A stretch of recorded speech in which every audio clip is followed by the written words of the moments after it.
FCC pressure gets Jimmy Kimmel suspended for a joke? What a bunch of snowflakes. Opinion. These are the same folks who, for I don't know how long, have been hollering that free speech is a God-given American right, even if that speech offends sensitive snowflake liberals like myself. Free speech has gotten really confusing in Trump America. If I'm following things correctly, Republicans and President Donald Trump are celebrating the indefinite suspension of Jimmy Kimmel's late-night show because he said something they didn't like. These are the same folks who, for I don't know how long, have been hollering that free speech is a God-given American right, even if that speech offends sensitive snowflake liberals like myself. How was Jimmy Kimmel's monologue any worse than Republican rhetoric? In the wake of the horrific fatal shooting of right-wing activist Charlie Kirk, who preached the importance of free speech, Kimmel said this about the suspect during his September 15 monologue. "We hit some new lows over the weekend with the MAGA gang desperately trying to characterize this kid who murdered Charlie Kirk as anything other than one of them, and doing everything they can to score political points from it. In between the finger-pointing, there was grieving." Okay.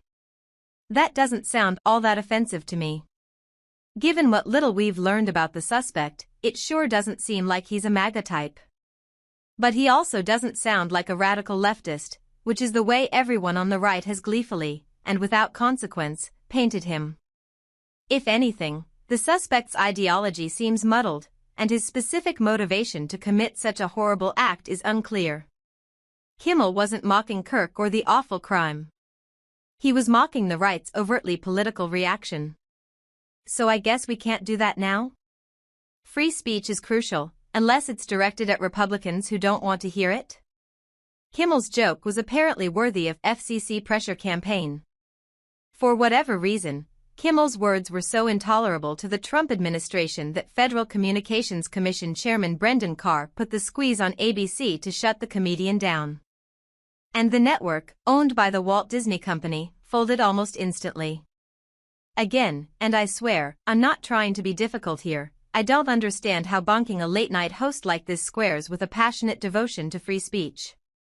Back in 2020, the very same Brendan Carr who now runs the FCC posted on social media, from internet memes to late-night comedians, from cartoons to the plays and poems as old as organized government itself, political satire circumvents traditional gatekeepers and helps hold those in power accountable. Not surprising that it's long been targeted for censorship. You can see why I'm confused. Remember Trump's free speech executive order? Those were the days. Comedy back then, I guess, was good and one of the most important forms of free speech. Comedy now, as we witness the fall of Stephen Colbert and the potential fall of Kimmel, is not? I remember way back in January, shortly after Trump re-entered the Oval Office, when the White House proudly released an executive order titled Restoring Freedom of Speech and Ending Federal Censorship. That order says it's the policy of the United States to ensure that no federal government officer, employee, or agent engages in or facilitates any conduct that would unconstitutionally abridge the free speech of any American citizen. Weird, right? The head of the FCC muscling a television network into indefinitely suspending a comedian over a joke conservatives didn't like sounds a lot like a federal government officer engaging in conduct that would abridge the free speech of an American citizen. Fox News host can propose killing homeless people, and that's just fine? Can we still criticize our government? I'm not sure how to tell good free speech from bad free speech. Recently, Fox News host Brian Kilmeade was talking about homeless people and said if they don't accept programs aimed at helping them, they should face involuntary lethal injection. Just kill 'em, Kilmeade said. See, I'd think suggesting a bit of mass murder would lean closer to the bad kind of free speech. But Trump and right-wing pundits and influencers didn't get mad about that one, and Kilmeade offered a tepid apology and got to keep his job. So I guess the idea of killing homeless people is the good kind of free speech? Maybe? They are at war with us is the good kind of free speech, apparently. It all seems so simple in the Constitution, but man, is it confusing these days. Shortly after Kirk's death, long before there was a suspect or a motive or a hint of evidence, Fox News host Jesse Waters said of Democrats, they are at war with us. Whether we want to accept it or not, they are at war with us. And what are we going to do about it? How much political violence are we going to tolerate? That seems at least as irresponsible as Kimmel suggesting the shooter might have been a MAGA adherent.